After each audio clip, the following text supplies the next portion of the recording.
Welcome everyone. आपके अपने channel English fluent में वेलकम है आपका। आज हम पार्ट ऑफ स्पीच रेनन मार्टिन से करने वाले हैं, क्योंकि हमारी कुछ व्यूवर्स का कमेंट आ रहा था, मेरे कुछ स्टूडेंट्स का भी, कि रेनन मार्टिन से मैं पार्ट ऑफ स्पीच करवाऊं, तो मैं उसे कवर करने जा रही हूं। चलिए हम स्टार्ट करते हैं पार्ट ऑफ स्पीच। सबसे पहले हमें ये समझना है कि पार्ट ऑफ स्पीच होता क्या है। अकॉर्डिंग टू रेनन मार्टिन जो है, ये पहले हम देख लेते हैं। Words are divided into different kind or classes called part of speech according to their use, that is, according to the work they do in a sentence. The part of speech are 8 in number. देखिए, part of speech क्या होता है। Speech क्या होता है? Speech है जो हम बोलते हैं, है ना। अब वो हमारा स्पीच है। इसी को, इसी का पार्ट क्या होता है, इसी के पार्ट जो है हमारे, उसी को हम स्पीच बोलते हैं। लाइक का हमारी बॉडी होती है और बॉडी में हमारे पार्ट होते हैं। तो हमारे बॉडी में जैसे कि पार्ट्स जितने होते हैं, वो सभी के फंक्शंस जो है अलग अलग होते हैं। सेम वैसे ही हमारे जो पार्ट्स ऑफ स्पीच होते हैं ना, इस स्पीच के जितने भी पार्ट्स होते हैं, उसमें हमें जो जो भी वर्ड होते हैं ना, वो अलग अलग होते हैं। सभी वो क्या होते हैं, अलग अलग पार्ट होते हैं। जैसे हमारे हैंड का काम क्या होता है, हैंड का काम काम करना होता है, कुछ भी कोई भी काम करना। तो वैसे ही हमारे जो नाउन है, नाउन का काम क्या होगा, नाउन भी एक स्पीच का पार्ट है। और स्पीच, यहाँ स्पीच से मतलब हम जो हम बात बोलते हैं, है ना, तो वो एक सेंटेंस में होती है ना, ठीक है। तो उसी में हमारे सारे आते हैं, जितने भी पार्ट्स होते हैं। कौन कौन से हैं इसमें? 8 है पार्ट। तो नाउन है, adjective, pronoun, verb, adverb, preposition, conjunction and interjection. इन सबको ही हम क्या बोलते हैं, पार्ट ऑफ स्पीच बोलते हैं। और कुछ जो मॉडर्न ग्रामेटिस्ट है, उनका मानना है कि पार्ट ऑफ स्पीच जो है, आर्टिकल जो हमारा है, ये भी क्या है, पार्ट ऑफ स्पीच है। बट आप समझने की अगर कोशिश करें तो आर्टिकल आपको पार्ट ऑफ स्पीच नज़र नहीं आएगा। आर्टिकल किसका पार्ट है? ये एक एडजेक्टिव का पार्ट होता है। क्योंकि जैसे कि मैंने अगर लिखा कि आ मैन, ठीक है, एन अम्ब्रेला, कुछ भी, तो ये क्या है, ये किसको मॉडिफाई कर रहा है? आ मैन को मॉडिफाई कर रहा है। तो ये किसका पार्ट है? एक तरह से एडजेक्टिव का पार्ट होता है, ठीक है। बट कुछ मॉडर्न टाइम में इसको 9 पार्ट आर्टिकल को ऐड करके भी पार्ट ऑफ स्पीच 9 मानते हैं। चलिए अब हम आगे बढ़ते हैं। नेक्स्ट हमारा है, अब देखिए हम फर्स्ट नाउन को देखते हैं कि नाउन हमारा क्या है। आई थिंक आपको क्लियरली नज़र आ रहा होगा। A noun is a word used as the name of a person, place, or thing, feeling, ideas। ये सारे किस में आते हैं? ये सारे हमारे नाउन में आते हैं। किसी भी चीज़ का नाम, वो चाहे हमारा इमोशन ही हो, ठीक है, वो हमारा सभी क्या है, रिलेशन है, ठीक है। ये सारे हमारे किस में आते हैं, हमारी स्टेट होती है, सारे हमारे नाउन में आते हैं। इन सब किसी जिस चीज़ को हम कोई नाम दे देते हैं ना, वो क्या होता है एक्चुअल में, वही नाउन होता है। अब एग्जाम्पल देख लेते हैं। Akbar was a great king. तो देखिए यहाँ पर अकबर जो है, ये नाम है किसी का, ये तो पर्सन का नाम है, तो ये तो अकबर है ही, अकबर नाउन है ही। साथ में हमारा जो किंग है, ये क्या है, ये भी हमारा क्या है, नाउन है। और देखिए इसकी थोड़ी सी राइटिंग डिफरेंट है, इससे आपको क्लियरली समझ में आ रहा होगा। Kolkata is on the bank of the river Hooghly. Kolkata का है बैंक, रिवर हुगली के बैंक पर है। तो ये जो है किनारे है, तो ये हुगली हमारा क्या है, ये भी हम नाउन है, क्योंकि ये किसी का नाम है। और देखिए द रिवर है, रिवर भी क्या है, ये भी कोई चीज़ जहाँ पानी बह रहा है, उसे हम कोई नाम दिए हैं रिवर का ना, तो ये भी हमारा नाउन है, ठीक है। एंड कोलकाता, ये क्या है, ये भी हमारा नाउन है। और अगर आप देखेंगे तो जो ये द बैंक है ना, जो द बैंक्स है, ये हमारा क्या है, ये भी नाउन है, क्योंकि ये भी किसी चीज़ का नाम है। रिवर के किनारे जो जगह होती है आसपास की जो जगह है, कोई, है ना, कोई भी जगह है, उसे हम मतलब कि कोई स्पेस है ना, कोई प्लेस है, जिसे हम कोई नाम दे रहे हैं, तो ये भी क्या हो गया, ये भी हमारा नाउन हो गया। The rose smells sweet. तो यहाँ देखिए द रोज़ भी नाम है, ये भी हमारा नाउन है। And next, the sun shines bright. The sun shines bright, तो सन भी हमारा नाम है किसी चीज़ का, जो चीज़ स्काई में निकलती है ईस्ट की तरफ से और शाइन करती है, उसे ही हम सन बोलते हैं। हिज करेज वॉन हिम ऑनर। तो यहाँ पर करेज क्या है, ये करेज बताएंगे क्या है, उसकी हिम्मत। तो देखिए वो उसकी हिम्मत की बात की गई, तो यहाँ पर हिम्मत जो है ये भी क्या है, ये भी नाउन है। एंड वन हिम ऑनर, सम्मान, ये भी क्या है, हमारा नाउन है। अभी हम इसकी जब आपको प्रैक्टिस कराएंगे तो आपको क्लियरली जो चीज़ें समझ में नहीं आ रही होगी तो वो चीज़ें समझ में आ जाएगी कि ये नाउन को हम आइडेंटिफाई कैसे करेंगे। वैसे जो टीजीटी पीजीटी की तैयारी कर रहे हैं उनको तो इतना पता है, बट जो अभी हमारे कुछ स्टूडेंट्स होते हैं 9th के 10th के, या अगर जो 6th 7th 8th के स्टूडेंट्स होते हैं ना, उन्हें थोड़ी सी प्रॉब्लम होती है। और देखिए ये हमारी रेन एंड आप ये देख रहे होंगे, ये रेन एंड मार्टिन बुक से है। तो ये क्या है, ये बहुत ही यूज़फुल बुक है। बस ये थोड़ी सी लैंग्वेज इसकी है ना कि ऐसी है कि इसको पढ़ने में हमें थोड़ी सी प्रॉब्लम होती है, ठीक है ना। तो अब आपको ये प्रॉब्लम नहीं होने वाली है, आई एम श्योर, ठीक है।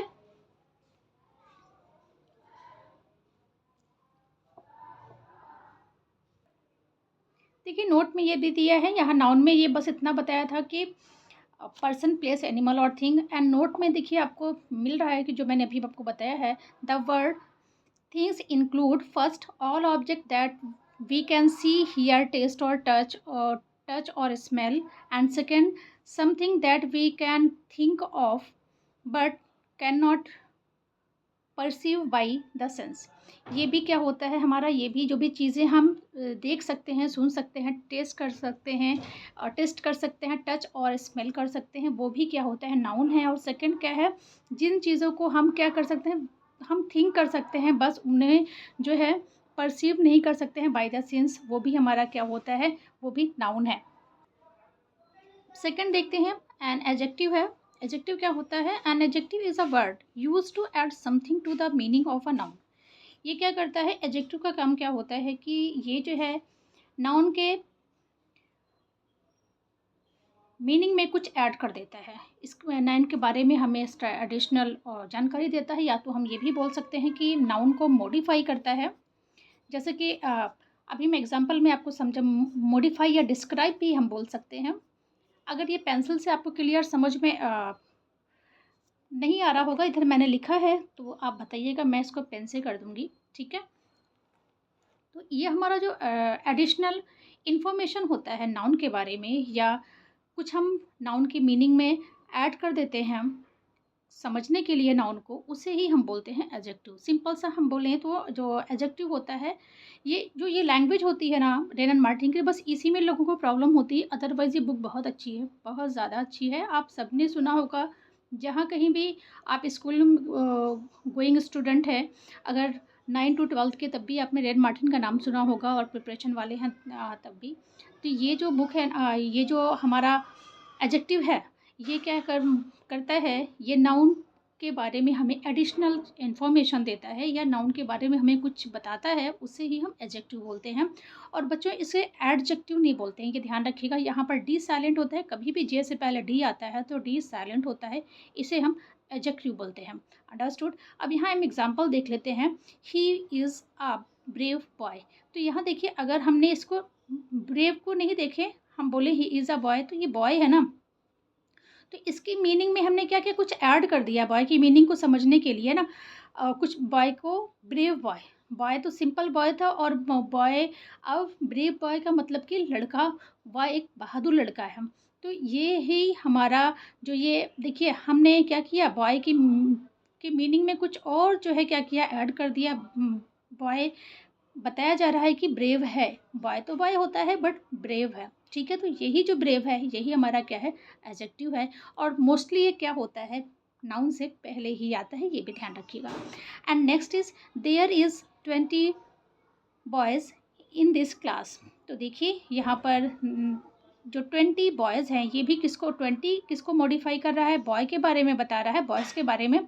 तो इसमें अभी जब आप एडजेक्टिव के नंबर्स आगे आगे मैं आपको एक्सप्लेन करूँगी, तो वहाँ समझ में आएगा कि नंबर्स भी होते हैं ना, एडजेक्टिव ऑफ नंबर। तो ये भी, जो भी वर्ड्स, ये भी ध्यान रखिएगा, जो भी वर्ड्स, कोई ऐसा वर्ड कोई भी आ रहा है ना नाउन से पहले, जो उसके बारे में हमें और इन्फॉर्मेशन दे रहा है, वो क्या होता है, एडजेक्टिव ही होता है। तो यहाँ 20 भी क्या है, 20 भी एडजेक्टिव है। And next is pronoun. A pronoun is a word use instead of a noun. Pronoun क्या है? प्रोनाउन होता है हमारा ऐसा वर्ड जो किसके प्लेस पर यूज़ होता है? नाउन के प्लेस पर यूज़ होता है। आप स्कूल में जब पढ़ते थे तो वहाँ प्रिंसिपल और वाइस प्रिंसिपल थी। आपने देखा होगा कि जब भी प्रिंसिपल नहीं आते हैं तो हमारे जो वाइस प्रिंसिपल होते हैं वो उनके प्लेस पर पूरा काम देखते हैं। तो सेम वही काम क्या होता है? वही काम प्रोनाउन का है कि नाउन के प्लेस पर वो यूज़ होता है। एंड एक चीज़ और ध्यान रखिएगा कि ये इसलिए करते हैं हम प्रोनाउन का यूज़ इसलिए करते हैं कि नाउन की रिपीटिशन को रोकने के लिए। जैसे कि हम अगर बार बार कोई नाम ही बार बार लेते हैं ना तो वो नाम अच्छा नहीं लगता। जैसे कि मैं बोलूँ कि अमन कहाँ जा रहे हो, अमन किस क्लास में तुम पढ़ते हो, अमन तुम क्या कर रहे हो, तो ये सुनने में अच्छा नहीं लगता है ना। इसलिए इस रिपीटेड नाउन की रिपीटेशन को रोकने के लिए हम किसका यूज़ करते हैं? प्रोनाउन का यूज़ करते हैं। एग्जाम्पल देख लेते हैं। John is absent because he is ill. तो यहाँ देखिए जॉन क्या है? एब्सेंट है क्योंकि वह इल है। अगर ये बोल देते कि जॉन क्या है? जॉन एब्सेंट है क्योंकि जॉन बीमार है, तो सुनने में, ये देखने में अच्छा नहीं लगता है। तो क्या हो गया? हमने इसको जो है नाउन के प्लेस पर, यहाँ नाउन जॉन होना चाहिए था, जॉन के प्लेस पर हमने किसको यूज़ किया है? प्रोनाउन को यूज़ किया है। The books are where you left them. क्या है? बुक्स आर वेयर, बुक वहाँ है जहाँ तुमने उसे छोड़ी थी। तो ये क्या, देखिए ये वेयर जो है यहाँ पर जो सॉरी, वेयर नहीं, ये देम, जहाँ तुमने छोड़ी थी ना, कि बुक किसको छोड़ा था? यहाँ बुक्स है, बुक्स देम के लिए, देम बुक्स के लिए यूज़ हुआ है। तो जहाँ तुमने उसे छोड़ी थी तो यहाँ पर लेफ्ट बुक्स होना था, है ना। यहाँ पर वैसे अगर नाउन लिखते हम तो यहाँ पर बुक्स होता, बट जो है रिपीटिशन को रोकना है हमें, और नाउन के प्रोनाउन हम कब पढ़ रहे हैं तो ये क्या होगा? यहाँ पर देम हो जाएगा। And second is verb. A verb is a word used to express an action or state. जो वर्ब होता है वो किस लिए यूज़ किया जाता है? वो एक्शन को, हमारे एक्शन को एक्सप्रेस करने के लिए या स्टेट को एक्सप्रेस करने के लिए हम क्या यूज़ करते हैं? वर्ब का यूज़ करते हैं, क्योंकि ये एक्शन वर्ड भी है हमारा, और एक्शन वर्ड के साथ साथ ये हमारे स्टेट को भी बताता है।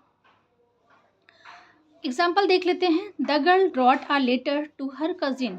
तो यहाँ पर देखिए लड़की ने क्या लिखा? अपनी कजिन को लेटर लिखा है। तो ये रॉट यहाँ पर क्या है? ये एक्शन है ना, कि लिखा है। लिखना क्या है? हमारा एक्शन है। मैं आपको एक्सप्लेन कर रही हूँ तो मैं आपको टीच कर रही हूँ और आप पढ़ रहे हैं, ये सब भी क्या है? हमारा एक्शन है। तो इसलिए ये क्या हो गया? हमारा रॉट यहाँ पर वर्ब हो गया। Kolkata is a big city. तो देखिए यहाँ पर ये जो है, ये इज़ है, ये स्टेट नहीं है ना, ये एक्शन नहीं है, ये क्या है? ये स्टेट है। ये बता रहा है कि कोलकाता क्या है? बिग सिटी है। Iron and copper are useful metal.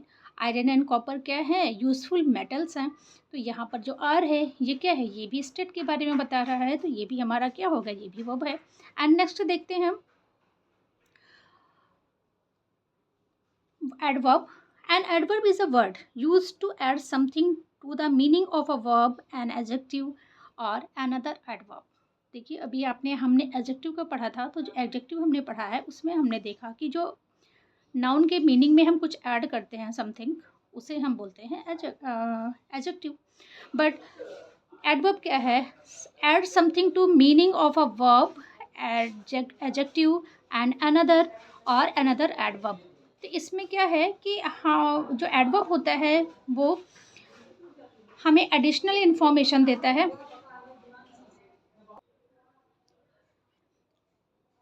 Verb के, एडजेक्टिव के या एडवर्ब के मीनिंग में कुछ भी हम जब ऐड कर देते हैं तो वो क्या होता है? हमारा एडवर्ब।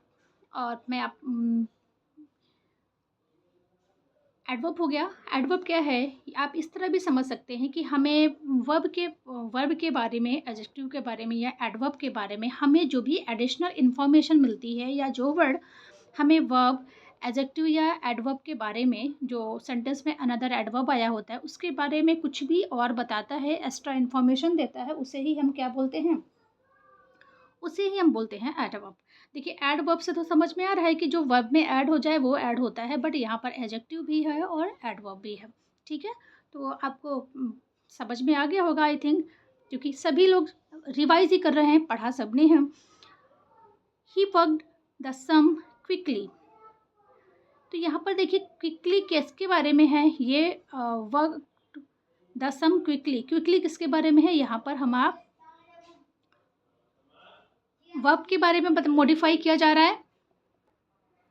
एंड सेकंड एग्जांपल देखिए, this flower is very beautiful. तो यहाँ पर देखिए this flower is very beautiful. तो ब्यूटीफुल क्या है हमारा, ये एडजेक्टिव है ना, क्योंकि ये फ्लावर के बारे में बता रहा है। तो ब्यूटीफुल हमारा यहाँ पर एडजेक्टिव है। और या वेरी जो है किसके बारे में बता रहा है, एडजेक्टिव के बारे में हमें एक्स्ट्रा इन्फॉर्मेशन दे रहा है कि ब्यूटीफुल कैसा है और ज़्यादा ना। तो हमारा एडजेक्टिव की मीनिंग में से कुछ और ऐड हो गया है वेरी। तो ये वेरी क्या है, ये हमारा एडवर्ब है। She pronounce the word quite correctly. तो देखिए she pronounce the word quite correctly. तो प्रोनाउंस्ड करेक्टली, तो ये देखिए हमारा करेक्टली जो है ये वर्ब को मॉडिफाई कर रहा है। वर्ब के बारे में ना कि कैसा प्रोनाउंस्ड करती है किया उसने, कैसे प्रोनाउंस किया, करेक्टली और क्वाइट। तो करेक्टली को यहाँ पर करेक्टली क्या हो गया, वर्ब को इसने मॉडिफाई किया, वर्ब के बारे में हमें बताया, तो ये एडवर्ब हो गया। और क्वाइट जो है ये अगेन एडवर्ब के बारे में हमें इंफॉर्मेशन दे रहा है। तो यहाँ ये भी क्या है हमारा, ये भी हमारा एडवर्ब है। ठीक है, आई होप आपको समझ में आ रहा होगा। अगर आपको समझ में नहीं आ रहा होगा तो आप मुझे बताइएगा, तो मैं इसको फिर आपको जो है दूसरे वे में समझाऊंगी तो और इजी हो जाएगा। क्योंकि बुक से मैं एक्सप्लेन कर रही हूँ तो थोड़ा सा आप लिख नहीं रही हूँ एक्स्ट्रा ना, तो चीज़ें थोड़ी सी कम हो रही हैं। बट आई होप कि आपको समझ में आ रहा होगा। नहीं आएगा तो आप हमें बताएंगे कमेंट करके, तो मैं उसको और अच्छे से आपको एक्सप्लेन कर दूँगी। चलिए नेक्स्ट देखते हैं हम। नेक्स्ट है preposition. Preposition is a word used with a noun or a pronoun to show how the person or thing denoted by the noun or pronoun stand in a relation to something else। तो ये क्या काम करता है pronoun का, simple सा हमें ये समझना है कि जो प्रोनाउन होता है ये दिखाता है, क्या दिखाता है, show the relation between noun और प्रोनाउन। जो भी थिंग या पर्सन प्लेस एनिमल जो भी उसमें सेंटेंस में होते हैं ना, नाउन या प्रोनाउन का जो रिलेशन होता है वो हमें दिखाता है कि किसी के बीच में क्या रिलेशन होता है। और ये भी ध्यान रखिएगा प्रीपोजिशन जब आता है मोस्टली किसी भी सेंटेंस में, वो तो किसी ना किसी नाउन से पहले ही आता है, नाउन या प्रोनाउन के पहले ही हमेशा आएगा। ये ध्यान रखिएगा। पहचानने का एक अच्छा तरीका तो आपको पता चल गया। देखिए सेंटेंस है there is a cow in the garden. तो देखिए द गार्डन क्या है, मैंने अभी आपको बताया था कि नाउन या प्रोनाउन के पहले हमारा प्रीपोजिशन आता है। तो ये क्या है, काऊ और गार्डन का रिलेशन कौन बता रहा है, शो कर रहा है, ये इन जो है ये हमारा प्रीपोजिशन है। और ये काऊ और गार्डन के बीच का रिलेशन हमें बता रहा है। The girl is fond of music. तो यहाँ पर देखिए गर्ल का और म्यूज़िक का क्या है, हमें जो है फॉन्ड ऑफ क्या होता है, फॉन्ड ऑफ हमारा प्रीपोजिशन है। फॉन्ड ऑफ का मतलब होता है शौकीन होता है। तो गर्ल और म्यूज़िक के बीच में रिलेशन कौन बता रहा है, fond of. A fair little girl set under a tree. तो देखिए अंडर अ ट्री, यहाँ अगेन ट्री से पहले क्या आया है, अंडर आया है। तो देखिए ट्री से पहले अंडर आया है, तो ये क्या है, अगेन प्रीपोजिशन है। और किसके बीच का रिलेशन बता रहा है, गर्ल और ट्री के बीच का रिलेशन बता रहा है। तो ये क्या है, अंडर हमारा प्रीपोजिशन है। आई होप आपको समझ में आ रहा होगा। एंड नेक्स्ट है हमारा conjunction, seventh. A conjunction is a word use to join word और सेंटेंस और फ्रेज। फ्रेज भी होता है, ठीक है ना, कोई फ्रेज भी जो होता है इसे भी क्या करता है, कोई फ्रेज हो गया या वर्ड हो गया या सेंटेंस हो गया, इसको आपस में जो जोड़ता है उसे हम क्या बोलते हैं, कंजंक्शन बोलते हैं। कंजंक्शन देखिए आप, कन का मतलब जो है क्या होता है, दो होता है। आप ये ध्यान रखिएगा, कन का मतलब क्या होता है, जो हमारा रूट वर्ड होता है, कन का मतलब होता है, को का मतलब होता है टू या बोथ, ठीक है, टू होता है। और जंक्शन का मतलब क्या होता है, ज्वाइन करना, हमारा जो रेलवे जंक्शन वगैरह होता है ज्वाइन करना होता है। तो इसी से हमारा वर्ड बना है ज्वाइन करना। तो मतलब दो या दो से ज़्यादा किसी भी वर्ड को, फ्रेज को या सेंटेंस को जब कोई भी पार्ट ऑफ स्पीच ज्वाइन करता है तो उसे ही हम क्या बोलते हैं, उसी वर्ड को हम कंजंक्शन बोलते हैं हम, ठीक है। देखिए Rama and Hari are cousins. तो यहाँ पर रमा और हरी क्या है, ये वर्ड हैं और इसको एंड से ज्वाइन किया गया है। एंड क्या है, कंजक्शन है, तो ये हमारा एंड यहाँ पर कंजक्शन हो गया। 2 and 2 मेक 4। तो 2 और 2 क्या करते हैं, क्या बनाते हैं, 4। 2 और 2 से 4 होता है। I ran fast but missed the train.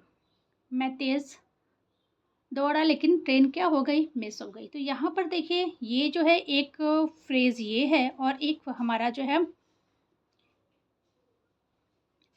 एक सेंटेंस भी हम इसे कह सकते हैं ना, और फ्रेज़ भी फ्रेज़ नहीं होता ये क्योंकि फ्रेज़ का तो अलग होता है, उसमें सब्जेक्ट और ऑब्जेक्ट नहीं, और सब्जेक्ट और वर्ब नहीं होते हैं। तो यहाँ पर हमारा देखिए यहाँ पर एक सेंटेंस ये हो गया और एक सेंटेंस ये हो गया। तो ये हम मैं तेज़ दौड़ा लेकिन ट्रेन क्या हो गई, मिस हो गई। नेक्स्ट देखते हैं हम, आई होप आपको समझ में आ रहा होगा। एंड नेक्स्ट देखते हैं interjection. Interjection is a word which expresses some sudden feeling. तो देखिए एक बात होती है कि जब हम कोई चीज़ सोच समझ के बोलते हैं वो तो हम बोल रहे हैं, लेकिन जो जब हम कोई खुशी वाली बात, और सडन फीलिंग कब होती है ये भी ध्यान रखिएगा, जब हम कोई बहुत खुशी होते हैं, है ना, sudden feeling of happiness, sorrow, happiness और सरप्राइज। ओके, जब हम दुख में हो या खुशी हमें कोई अचानक मिलती है या अचानक हमें कोई सरप्राइज़ मिले, उस टाइम हम जो फीलिंग एक्सप्रेस करते हैं, जो वर्ड उस टाइम यूज़ करते हैं ना, उस फीलिंग, और जब सडन हमारी कोई फीलिंग होती है, अचानक कोई फीलिंग आती है, जब हम खुश होते हैं, मान लीजिए हम जो है देखिए मैच हमारा इंडिया जब जीत जाता है तो हम क्या करते हैं, हुर्रा, है ना। तो जो हुर्रा है, अचानक खुशी के टाइम पे हमने सोचा समझा नहीं, बस हुर्रा बोल दिया। तो जो हुर्रे होता है ना, यही हमारा क्या होता है, इंटरजेक्शन होता है। ठीक है, एक देखिए सेंटेंस आप में दिया है, hurrah we have won the game. हम जो है गेम जीत गए। Alas she is dead. वो जो है मतलब कि दुख की बात है, वो एक्सपायर हो गई, उसकी डेथ हो गई। और या हम कभी कोई बहुत ही ब्यूटीफुल सा रोज़ देख लें, कोई फ्लावर देख लें या कोई बेबी देख लें, तो हम क्या बोलेंगे, what a beautiful flower is, है ना। और या कोई भी ऐसी अचानक कोई अच्छी चीज़ देख लें, उस टाइम जो बात हम बोल रहे हैं वही क्या होता है, हमारा इंटरजेक्शन होता है। ठीक है, आज आपका ये part of speech read Martin से कंप्लीट होता है और हम मिलते हैं प्रैक्टिस के साथ नेक्स्ट वीडियो में। Thanks for watching. And most important thing, आपको वीडियोज़ में कोई भी कमी लग रही होगी जो आपको ऐसा लगे कि मुझे इम्प्रूव करनी चाहिए, तो मैं उसे इम्प्रूव ज़रूर करूँगी। आप मुझे एडवाइस दीजिएगा कमेंट में। मिलते हैं नेक्स्ट वीडियो में। Thanks for watching. और इतनी देर तक हमारे साथ बने रहने के लिए heartily I am thankful to you all.